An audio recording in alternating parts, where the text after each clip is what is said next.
বিজেপিয়ে যিখিনি সিটত কেন্ডিডেট দিব তাত তেওঁলোকৰ কেন্ডিডেট থিয় কৰোৱাৰ সাহস হ'বনে?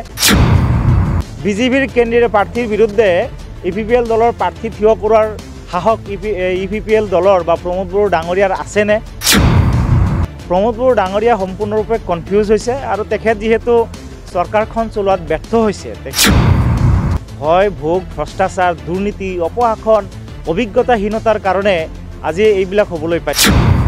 আমি সংবাদ মাধ্যমৰ জৰিয়তে দেখিবলৈ পাইছোঁ যে মাননীয় মুখ্যমন্ত্ৰী মহোদয়ে ইতিমধ্যে ঘোষণা কৰিছে যে বিটিচিৰ যি নিৰ্বাচন সেই নিৰ্বাচনত বিজেপি দলে অকলে তেওঁলোকে প্ৰতিদ্বন্দ্বিতা কৰিব আৰু যিখিনি সিটত তেওঁলোকৰ ভাল তাতহে তেখেতসকলে প্ৰতিদ্বন্দ্বিতা কৰিব আৰু বাকী যিখিনি সিটত বিজেপিৰ ভাল নহয় অলপ দুৰ্বল সেইবিলাক সিটত তেওঁলোকে NDAক সমৰ্থন জনাব।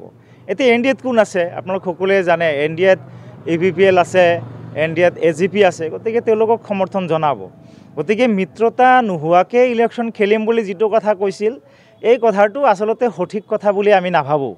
তেওঁলোকে আচলতে সকলো ঠিকেই আছে, ভিতৰি ভিতৰি থাকিব, যেনেকৈ 2020 চনতো তেওঁলোকৰ ভিতৰি মিত্ৰতাটো আছিল, বিজেপি আৰু ইপিপিএলৰ ভিতৰি মিত্ৰতাটো 2020তো আছিল। একেদৰে এইবিলেও তেওঁলোকে ভিতৰি মিত্ৰতা কৰিব আৰু ইজনে আনজনক সহায় কৰিব। এইটোৱে তেওঁলোকৰ মানে অকলে খেলাৰ যি ৰহস্য সেই ৰহস্য ইতিমধ্যে ফাদিল হ'ল। যাৰ কাৰণে আজি আমি ক'ব বিচাৰিছোঁ যে প্ৰমোদ বড়ো ডাঙৰীয়াই এতিয়া স্পষ্ট কৰক, যেনেকৈ মুখ্যমন্ত্ৰীয়ে ক'লে যে যিখিনি সিটত তেওঁলোকৰ ভাল তাত তেওঁলোকে খেলিব আৰু বাকীখিনি NDAৰ বাকী দলবিলাকক সমৰ্থন জনাব।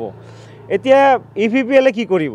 বিজেপিয়ে যিখিনি সিটত কেন্ডিডেট দিব তাত তেওঁলোকৰ কেন্ডিডেট থিয় কৰোৱাৰ সাহস হ'বনে? বিজেপিৰ কেন্ডিডেট প্ৰাৰ্থীৰ বিৰুদ্ধে ইপিপিএল দলৰ প্ৰাৰ্থী থিয় কৰোৱাৰ সাহস ইপিপিএল দলৰ বা প্ৰমোদ বড়ো ডাঙৰীয়াৰ আছেনে?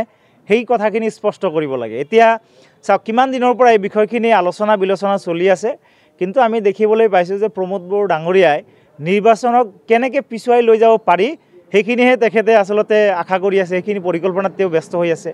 এতিয়া তেখেতে প্ৰেছ মিট দি কয় বোলে ডিচেম্বৰত চৰকাৰ গঠন হৈছিলে, গতিকে ডিচেম্বৰলৈকে চৰকাৰ থাকিব। ইফালে মুখ্যমন্ত্ৰীয়ে কয় আমাৰ ছেপ্টেম্বৰ মাহতেই ইলেকশ্যন অনুষ্ঠিত হ'ব।